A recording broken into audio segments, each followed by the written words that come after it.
que queda en nosotros, en nuestra memoria, en nuestro mundo afectivo de la violencia que hemos vivido en Euskadi. ¿Cómo podemos procesarla, hacerla inteligible para nosotros y para las futuras generaciones? ¿Podemos imaginarnos como sociedad sin dar espacio en nuestra memoria a las víctimas de la violencia?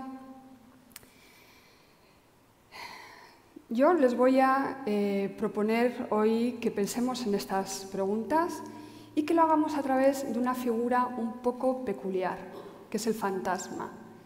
No se asusten, no piensen que me voy a poner esotérica.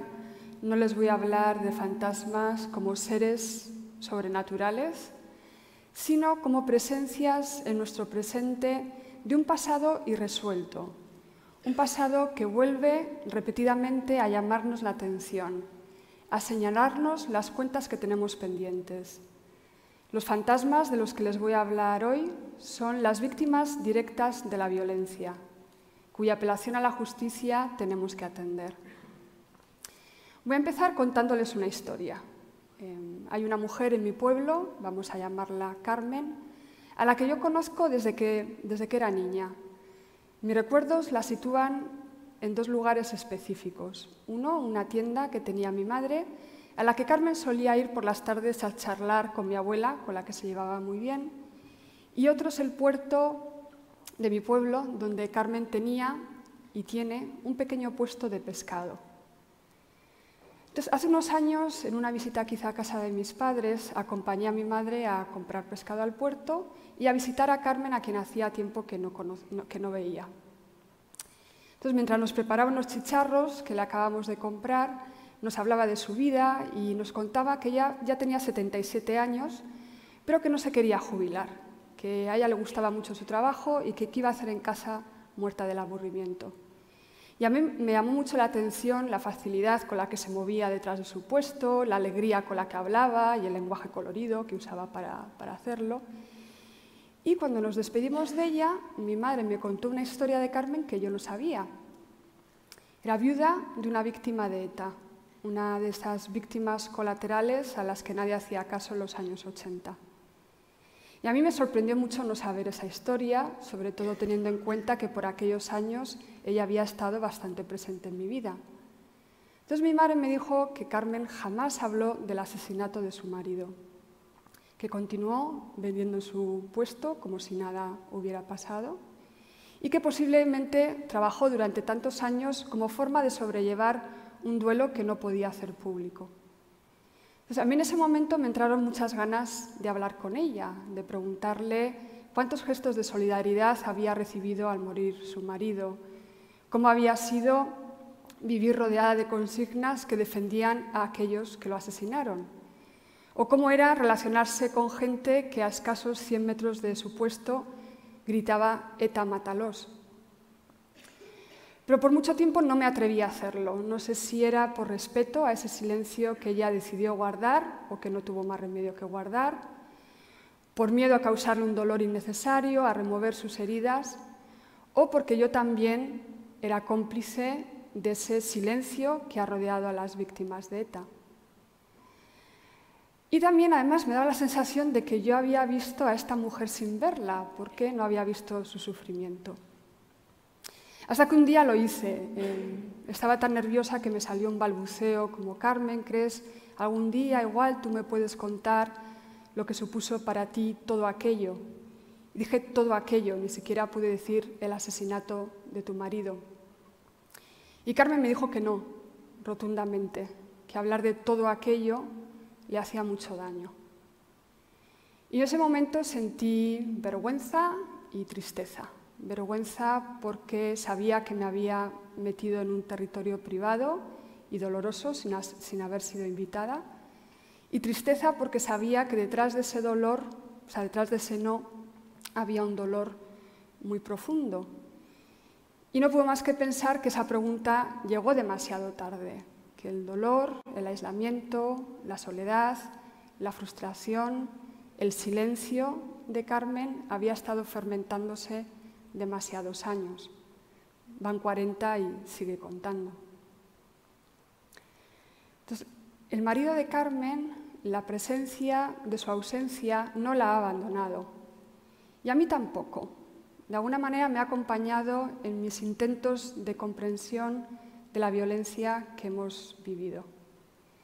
Y es que los queramos ver o no, nuestra historia y nuestro presente está plagado de fantasmas, de muertes que no pueden ser normalizadas por la violencia con la que ocurrieron. Y seguro que recuerdan ustedes algunos de estos. Por ejemplo, Lasa y Zabala. En mi generación yo creo que fueron unas de las presencias más constantes. Cuando el GAL lo secuestró yo tenía 9 años y nuestros pueblos se empapelaron con sus fotografías en blanco y negro. Había rumores de tortura, de desaparición, se acusaba al gobierno español de haber cometido el crimen y yo de pequeña recuerdo pasar por delante de estas fotos y pensar ¿dónde estarían estos chicos? ¿Qué significaría ser un desaparecido? ¿Qué significaría ser para sus padres, sus hermanos, sus seres queridos? Miquel Zabalza, ¿se acordarán de él? Conductor de autobuses que un día apareció ahogado en el río Bidasoa con las esposas puestas después de pasar por Inchaurrondo. También recuerdo nuestros pueblos empapelados con su fotografía. Y a mí esa imagen no se me ha olvidado. El rostro deformado por los golpes, una camisa remangada que dejaba ver el vientre hinchado, los brazos desencajados, ¿no?, por encima de la cabeza, todavía con las esposas puestas. Y aquellos otros fantasmas que eran los muertos en vida, los secuestrados por ETA. Veíamos la televisión el día que salían del Zulo, si salían con vida. Llevaban la muerte en los ojos, ¿no? Salían extraviados, extenuados. Y yo me preguntaba qué serían esos zulos, si eran ataúdes bajo tierra de los que salían estos seres entre zombies y espectros. Entonces, la violencia de estas muertes y de estas existencias nos acompañan a pesar del tiempo, nos atrapan, exigen que no se pase página a su costa. Nos obligan a tender una especie de reclamo, es lo que el filósofo francés Jacques Derrida definió como el mandato del espectro, es decir, la apelación a la justicia, una justicia que las víctimas de la historia vienen a reclamar con su presencia intermitente en nuestro presente, ¿no? Como cuando mi madre me contó esta historia sobre Carmen y el asesinato de su marido. Igual algunos de ustedes piensan, bueno, se ha hecho justicia. Terroristas de ETA en las cárceles cumpliendo su condena, como debe de ser. Hubo un juicio por los GAL, aunque bueno, esa es otra historia. Pero es que yo ni siquiera estoy hablando de ese tipo de justicia, de la justicia de los jueces. Yo estoy hablando de una justicia en nuestro sentido de la ética, que implica reconocer que algunos de nuestros conciudadanos fueron arrancados de su entorno por una violencia brutal e injusta. Una violencia que no se puede normalizar a pesar de los intentos de normalización hasta que se atienda a ese reclamo. Entonces, si queremos crear una convivencia mejor, yo les invito a que no olviden, ¿no?, sino todo lo contrario, a que den cabida en su memoria a estos fantasmas. Vamos a ponerles nombre y vamos a pensar en ellos como figuras encarnadas de una huella injusta y brutal, una huella de la violencia. Y vamos a intentar darles cabida en este famoso relato que estamos construyendo. ¿Y cómo hacemos esto? ¿Cómo incorporamos estas presencias del dolor a nuestra comprensión de nuestras propias vidas en relación con esta violencia? Pues a través de construcción de relatos que lo reconozcan y que los incluyan. Y no tienen que ser ustedes escritores, ni cineastas, ni periodistas, ni historiadores para construir este relato del que estoy hablando. Porque al fin y al cabo todos tenemos dos armas muy poderosas, que son la palabra y la memoria. A través de la palabra podemos dar coherencia a nuestras vivencias.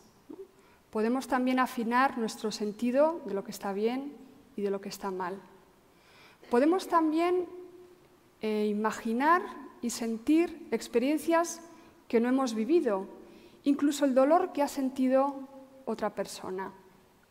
Entonces, la palabra, el lenguaje, es un arma también para desarrollar nuestra empatía y nuestra memoria, incluyendo en ella incluso aquellas cosas del pasado que nos duelen o nos avergüenzan.